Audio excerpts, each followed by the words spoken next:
Este es el tercer estudio de la serie que el Señor nos dio y que tituláramos Vida. El primero de los tres estudios fue Vida Nueva, Renacidas en Jesús, ¿no? El segundo fue Vivir como hijas de luz y hoy vamos a hablar de convivencia cristiana. Todo lo que vamos a hablar en la serie de Vida es lo que el Señor quiere hacer con nosotros a partir del momento en que nosotros le entregamos nuestra vida a Jesús.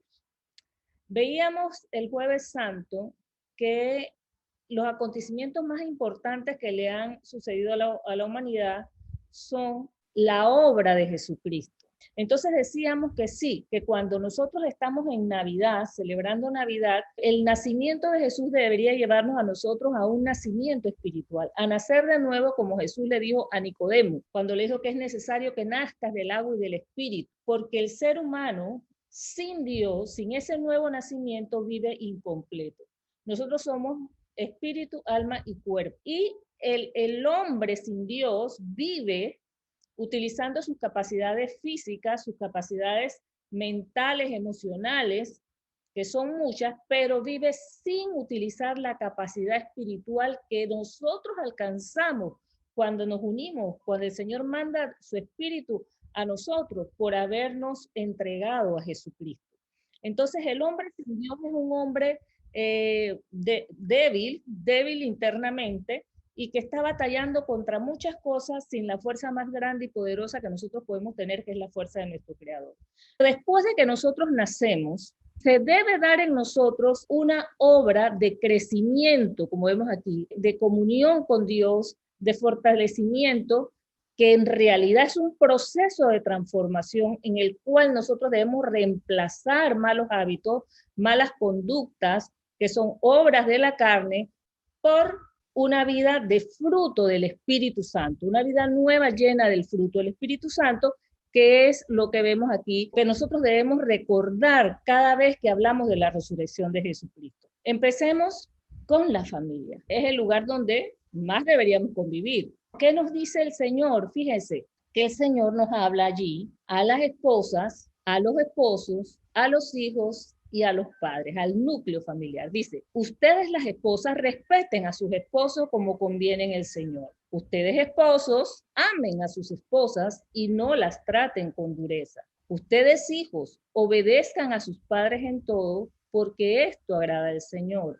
Y ustedes padres no exasperen a sus hijos para que no se desalienten. La capacidad más importante o la conducta de una esposa es el respeto a su esposo. Eso es crítico. Cuando no hay respeto, no viene la convivencia y usted sabe todo lo que puede suceder, incluyendo las separaciones que tanto se dan. Entonces Dios nos manda a nosotros a respetar a nuestros esposos. ¿Saben por qué? Dios es un Dios que establece un orden para que las cosas funcionen. Y en ese orden, Dios le ha dado al hombre la responsabilidad de ser el líder de la familia y a la esposa su ayuda, su compañera para desarrollar una familia saludable. Ese es el orden de Dios. Pero el ser humano, hombre, mujer, niño, todo, en nuestro ser, en nuestra carne, no, lo natural no es respetar. Lo natural es hacer lo que yo quiero, como yo quiero, cuando yo quiero.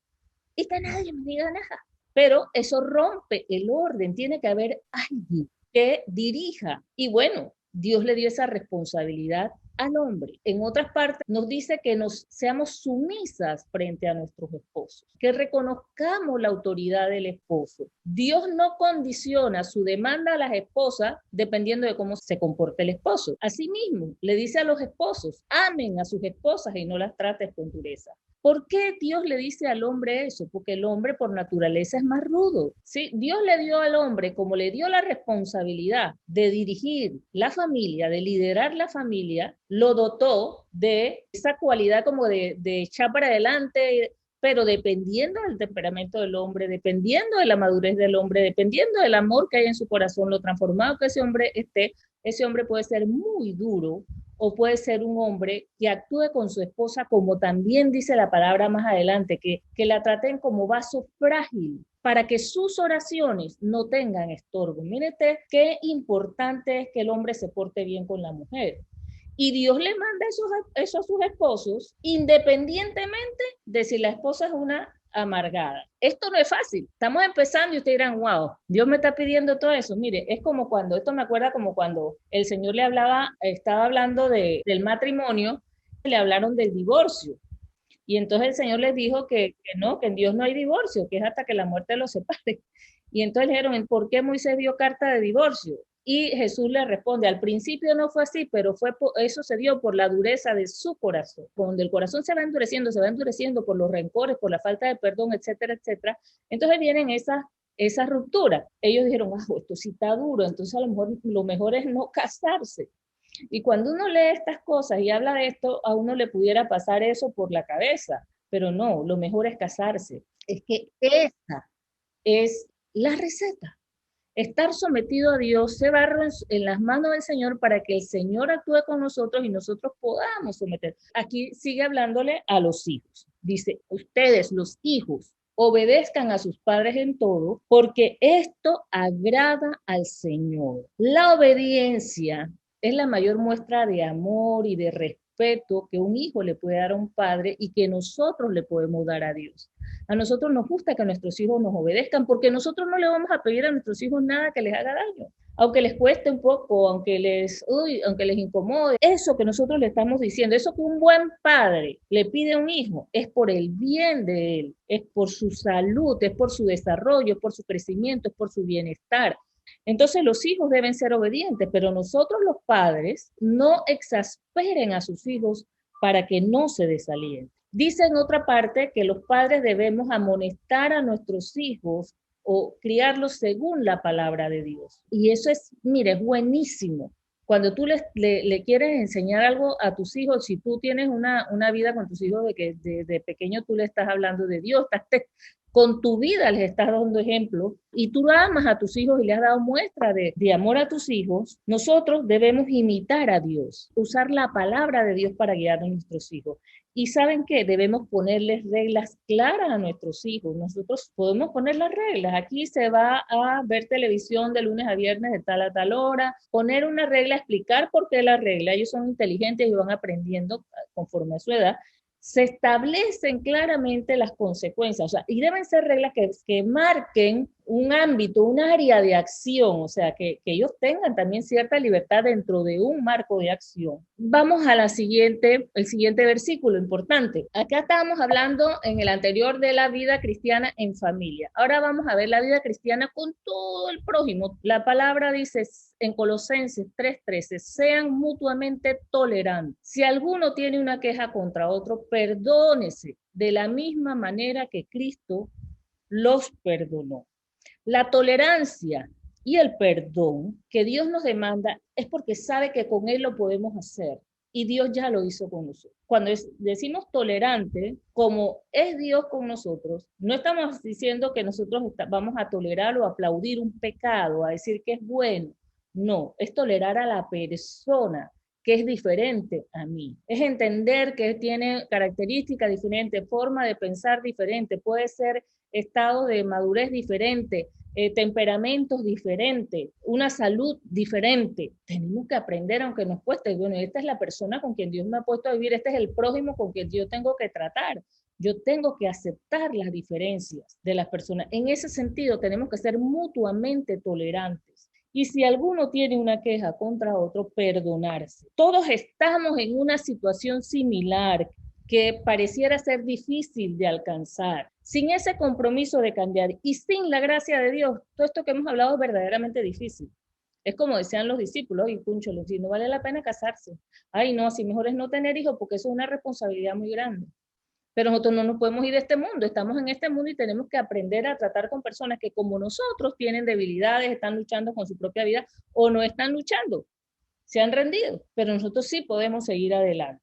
Vamos a ver ahora la convivencia cristiana en el trabajo. Es que Dios nos habla a todos. Mira, aquí le habla a los siervos. Dice, ustedes los siervos, o sea, los colaboradores de una empresa, de una familia, de una organización eclesiástica, del gobierno. Dice, obedezcan en todo a sus amos terrenales, no solo cuando los ven, sino con sinceridad de corazón, por temor a Dios. Y todo lo que hagan, háganlo de corazón como para el Señor y no como para la gente, porque ya saben que el Señor les dará la herencia como recompensa porque ustedes sirven a Cristo. Ustedes siervos, o sea, si usted trabaja tiene un supervisor, ¿verdad? Un jefe, o como le quiere llamar, un líder, nosotros debemos ser obedientes. Nosotros hay circunstancias en que somos siervos o que somos seguidores, hay circunstancias en que somos amos.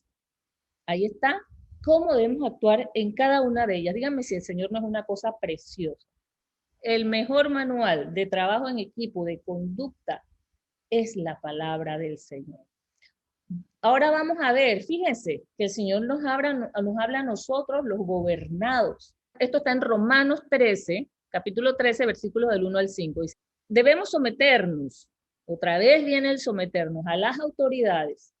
Aquel que se opone a la autoridad en realidad se opone a lo establecido por Dios, y los que se oponen acarrean condenación. ¿Quieres vivir sin miedo a la autoridad? Haz lo bueno. Si haces lo malo, entonces sí debes temer, porque no lleva la espada en vano. Es necesario que nos sujetemos a la autoridad, no por causa del castigo, sino también por motivos de conciencia. Vuelvo a Dios. La conciencia es un área que se desarrolla en nuestro espíritu, la conciencia del bien y la conciencia del mal. Nosotros, con respecto a nuestros gobernantes, nos toca orar para escogerlos bien a la persona, orar para escogerla bien, ¿verdad? Buscar la voluntad de Dios, respetar la decisión la decisión que se llegue y seguir orando por quien sea que ganó y que va a ocupar esa posición de autoridad. Cuando el Señor te dice someterte a las autoridades, entendamos que lo que está diciendo allí, por ejemplo, en el caso de Panamá en este momento, no es sujetarte a Nito Cortizo, sino es sujetarte a la autoridad de la presidencia de la República que en este momento la ejerce Nito Cortizo. O sea, a no romper el orden que Dios ha dado. Y ustedes saben lo que ha pasado en los países donde se rompen los órdenes, el orden de la autoridad definida en esa nación con el modelo de gobierno que tiene la nación, porque hay diferentes modelos de gobierno, presidenciales, reyes, no sé qué, bueno, hay un modelo de gobierno legalmente constituido. Nosotros no podemos romper ese o rebelarnos a ese sistema de gobierno, porque entonces viene la anarquía y eso está fuera de la voluntad de Dios. Eso es oponernos a lo establecido por Dios, que es un Dios de orden.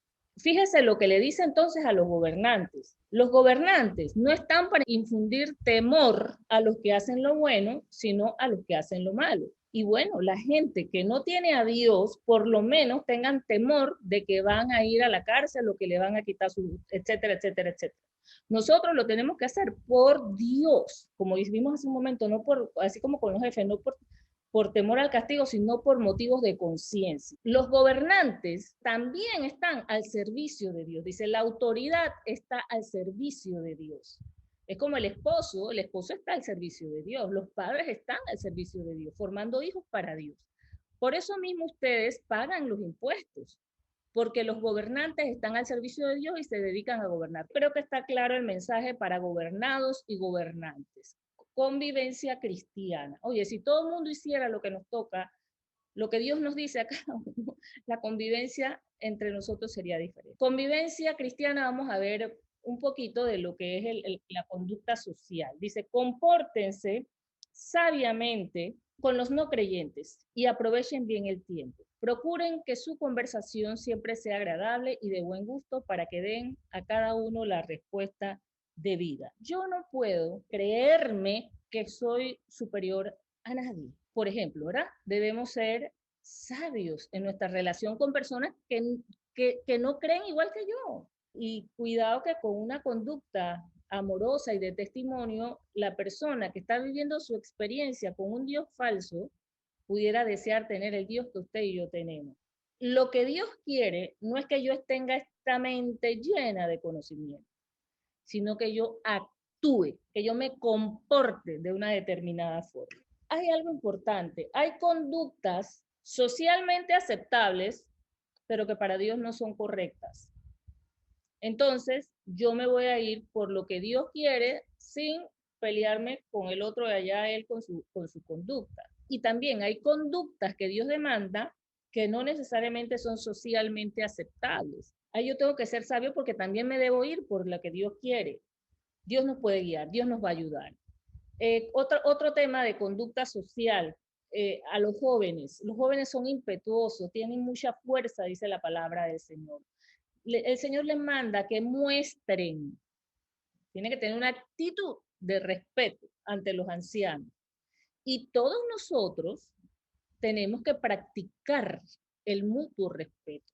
Revístanse de humildad porque Dios resiste a los soberbios. Los jóvenes deben considerar a los mayores independientemente de su condición o de la vida que hayan llevado, o sea, respetar.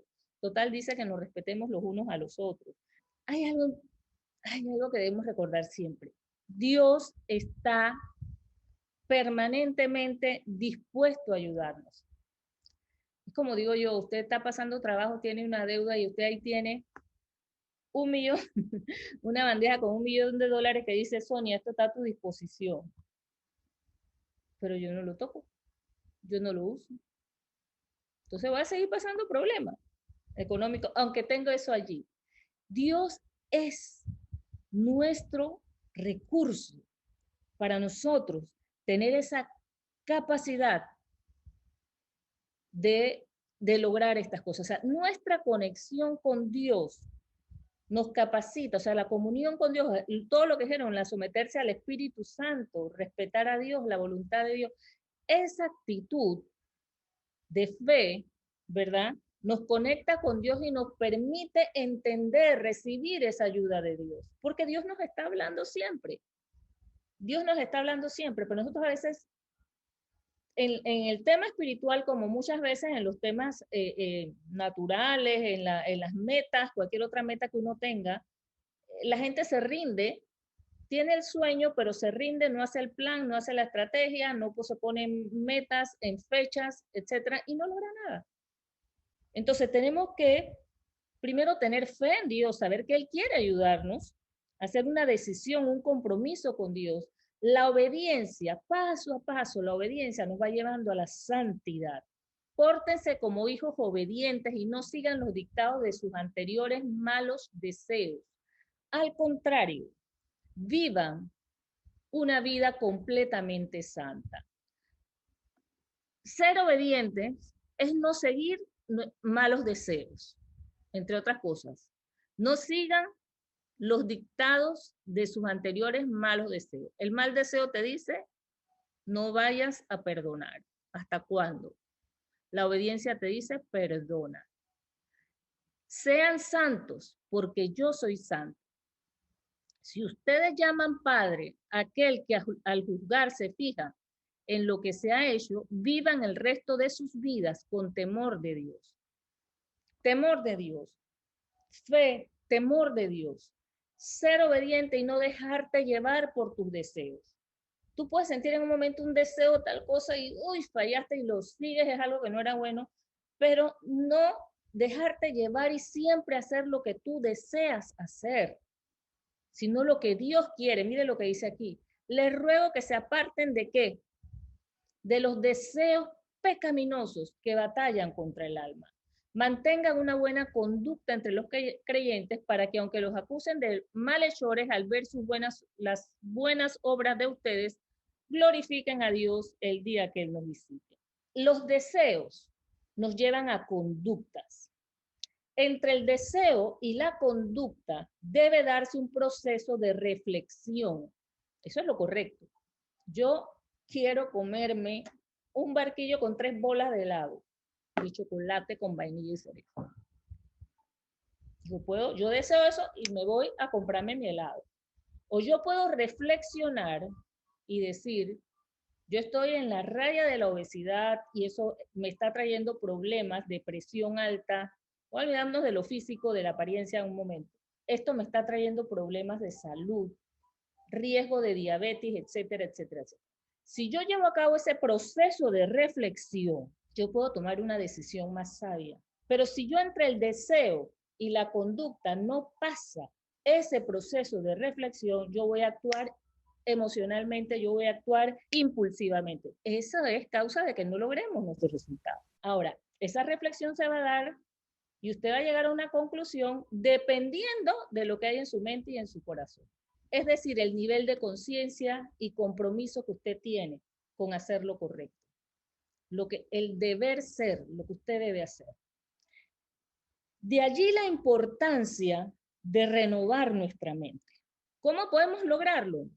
Dios nos puede ayudar. Requiere una rendición total nuestra. Cuando una persona está enferma y le dicen, tiene que ir para cirugía, urgente, la persona no se resiste.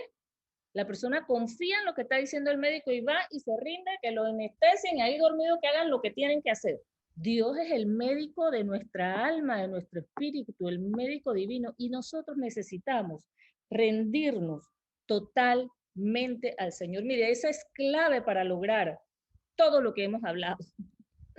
No solamente saberlo, sino rendirnos y hacer lo que Dios dice. La convivencia de calidad se da entre personas que viven en unidad. Dice el Señor, por eso en Primera de Pedro dice, en fin, únanse todos en un mismo sentir, sean compasivos, misericordiosos y amigables. Ámense fraternalmente y no devuelvan mal por mal, ni maldición por maldición. El amor y la unidad es la base de la convivencia cristiana. Pero yo tengo que meterme con Dios y desear la unidad y rendirme delante de Dios. Y Dios quiere darnos una vida integral, una vida saludable en nuestro cuerpo, nuestra alma y nuestro espíritu. Ese es el ideal del Señor para individualmente. Que usted sea sano en su cuerpo, que usted sea sano en su alma, que usted sea sano en su espíritu. Pero la vida sin Cristo es yo estoy viviendo con un cuerpo y con un alma, como les dije al comienzo, un cuerpo que puede estar saludable o no, un alma que puede estar saludable o no, pero sin un espíritu con las capacidades que Dios me puede dar al estar conectada al Espíritu Santo. Y el ideal para Dios es que nuestra vida integral sea saludable. Y la unidad de nosotros, para eso necesitamos yo, individualmente, yo estar unida al Señor. En la medida que usted, yo, él, nosotros, aquellos, cada uno esté unido al Señor, vamos a estar unidos entre nosotros y vamos a poder convivir de una manera saludable. Y los 3 niveles de convivencia que les pido que por favor no los busquen en YouTube, un estudio que hicimos acerca de la unidad.